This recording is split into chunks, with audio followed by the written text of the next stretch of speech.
So there you go. All right, Joe Flacco. Is this a Joe Flacco revenge game? Robert Saleh, who I think is way overrated as a head coach. Because he's a Everybody else loves defensive him. guy. Everybody loves him. Because he's a defensive guy. He can't possibly be a good I'm head not a coach. fan. Hey, there's not a lot of good coaches that are defensive guys. That Bill Belichick, he's an idiot. He's washed up. He's an idiot. And Bill Belichick's unique because he was involved with both sides of the ball. Let's be honest. He's not just a defensive guy. The guy's a football savant. Now, he can't pick players anymore. He gets it wrong every time now. Yeah, he should not be a GM. I still think I think he's a brilliant mind, but he's not a GM. Who's the other good defensive coaches? Sirianni? Is he a defensive guy? Yeah, he was. Was Tomlin a defensive guy? He was special teams guy. Tomlin was. Harbaugh special teams. Or was he defense? Tomlin might have been Tomlin's defense. defense. I think Tomlin's defense. Yeah, when's the last time he won a playoff game? What was that? Long time ago. Oh, yeah, I forgot. Mike Tomlin's a terrible coach, too. I didn't say he was terrible. I said he's become Marvin Lewis now. He's Marvin Lewis. He was also a defensive guy. Yeah. Brandon Staley was a defensive guy. That turned out bad. We don't want to talk about him. Yeah, exactly. No, I'm just naming defensive guys now. Yeah. Jonathan Gannon of the Cardinals.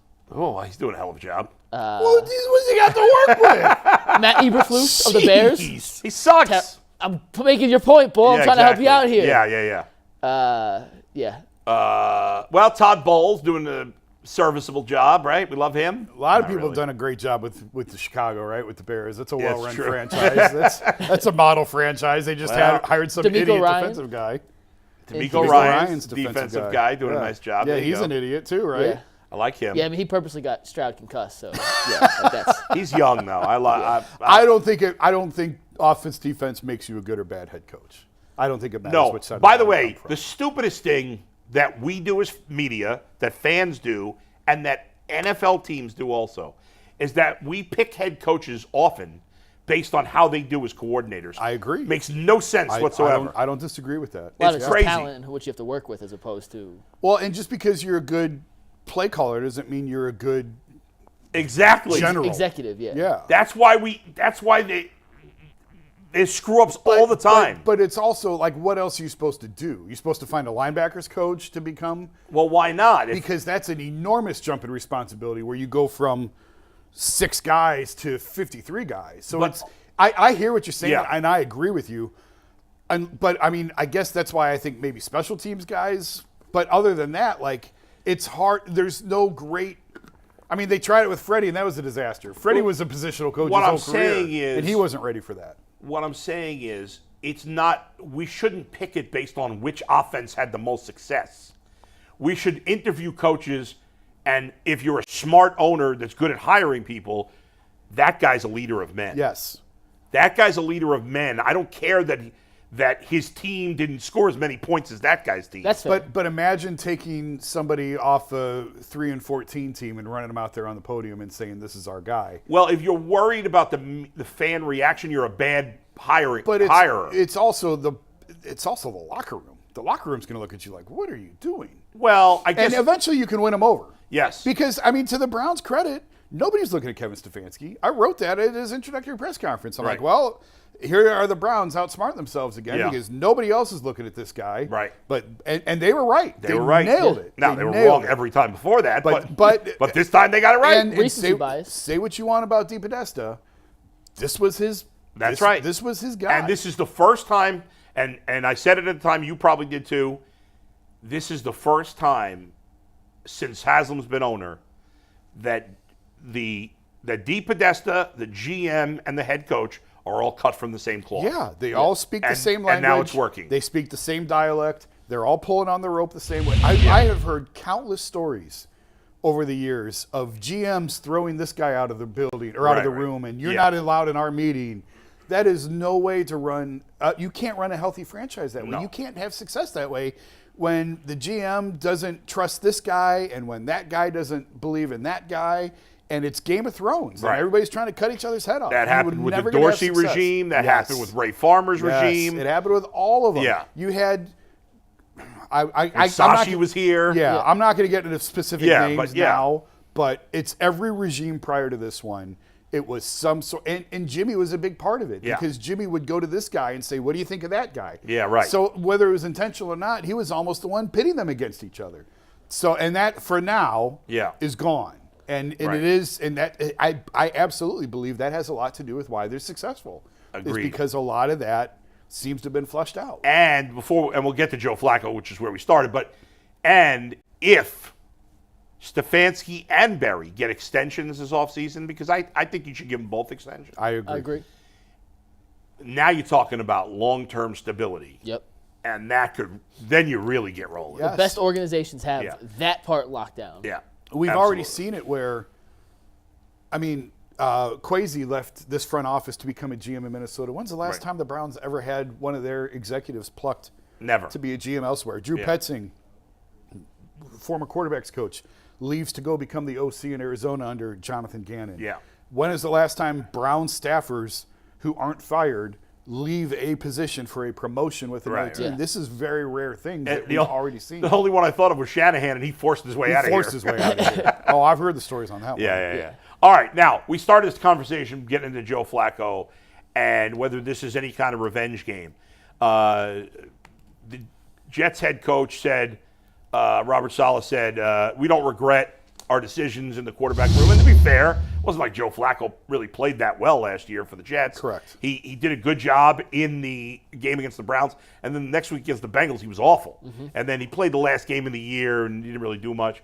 So I wouldn't kill Robert Saleh. Now, had they signed Flacco and he had the same magic there, maybe they would have been better.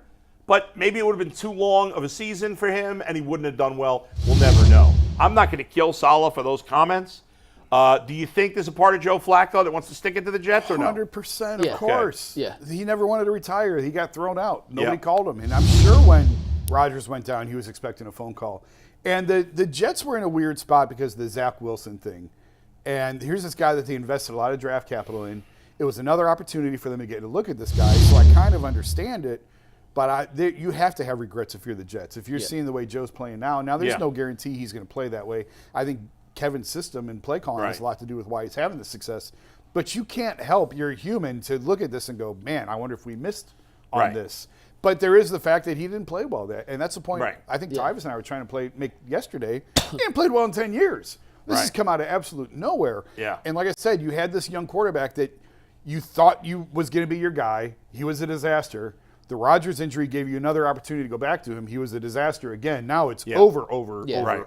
But you needed to learn that. You needed to learn that if you're New York. Agreed, but they could have had Flacco as their other quarterback instead of Tim Boyle and Trevor Siemian. And that's fair. Yeah. And that's when you bring him back as your and I assume he would have taken it. Right, as to be the backup for Zach Wilson because he wasn't going to be a starter here when the Browns first signed him. Nobody else was calling him. Right. But the Jets needed to get when Rodgers went down, the Jets had an opportunity to get a definitive answer on Zach Wilson. Agreed. If Wilson came in and balls out, you move on from Rodgers at the end of the year because you've got this guy and he's young. Agreed. But now you know definitively Zach Wilson cannot come back to New York. Yeah. You're probably going back to Rodgers if he's healthy next year. Yep. And you at least got your answers from the Jets' perspective. They at least have clarity on that. And to Jason's point, like we could talk about, we do bulletin board material. Do players care? Revenge game. Do players care?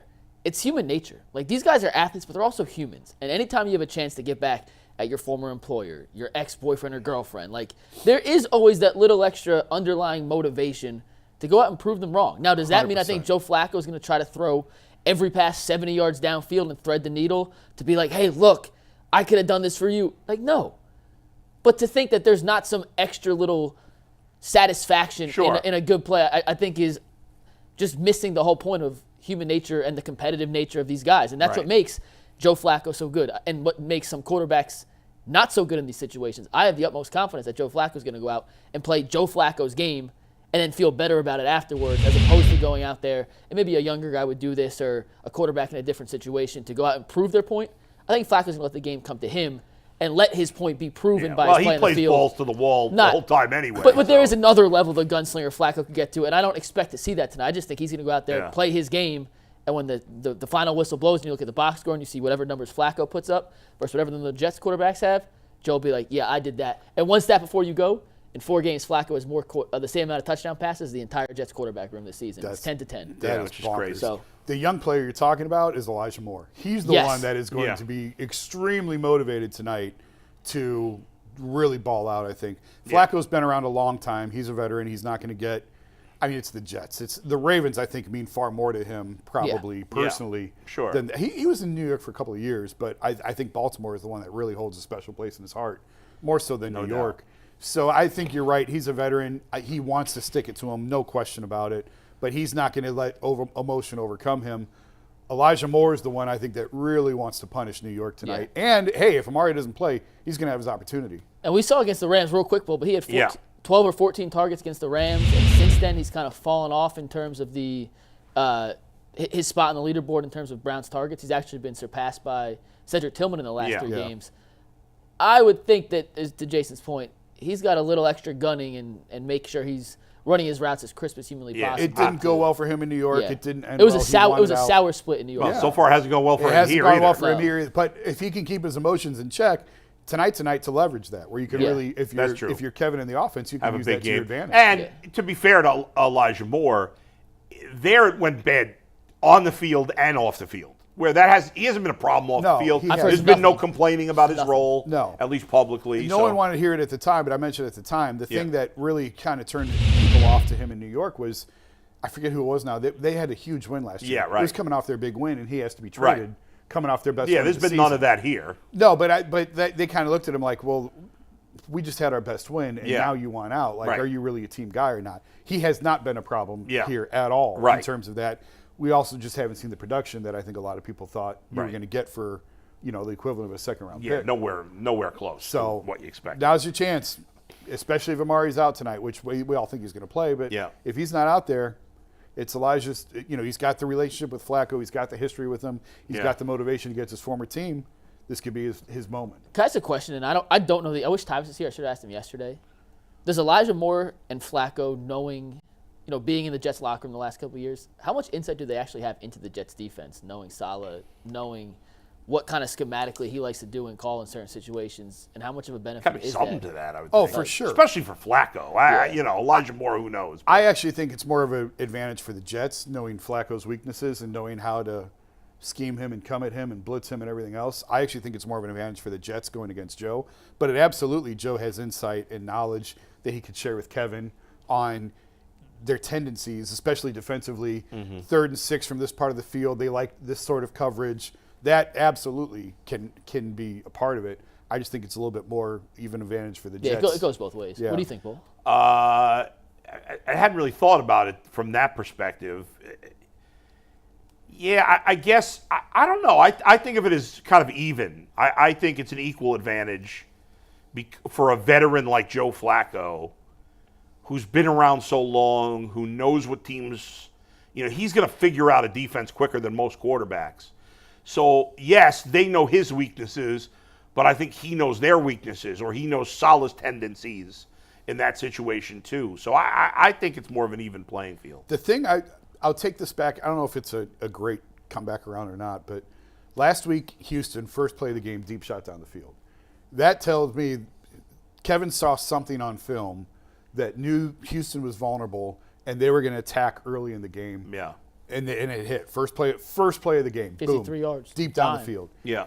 And that's where Joe can be very helpful, I think, with Kevin in certain situations that you almost know to be true. Typically, unless there's a turnover or something weird, you're going to get the ball. First time you get the ball, it's going to be between, your 20 to 30, somewhere in there. They like to come out in this sort of set, this sort of coverage. This is going to be available to us. Right. Kevin's already really good going on script. We know that. I think tonight even more, especially given Flacco's knowledge of the Jets and how they like to play, that could be even more helpful. So, I'm sort of talking myself in as we're having this conversation. Yeah. I'm talking myself into an early Browns score in this game because. Well, I think they've scored in the first drive. They did against L.A., that Jerome Ford bootleg wide open. Yeah. They did against Jacksonville. They did not. They did against Chicago. They did against. Right? They scored an open. Yeah. They did. Yeah, because that was the only. Yeah. No.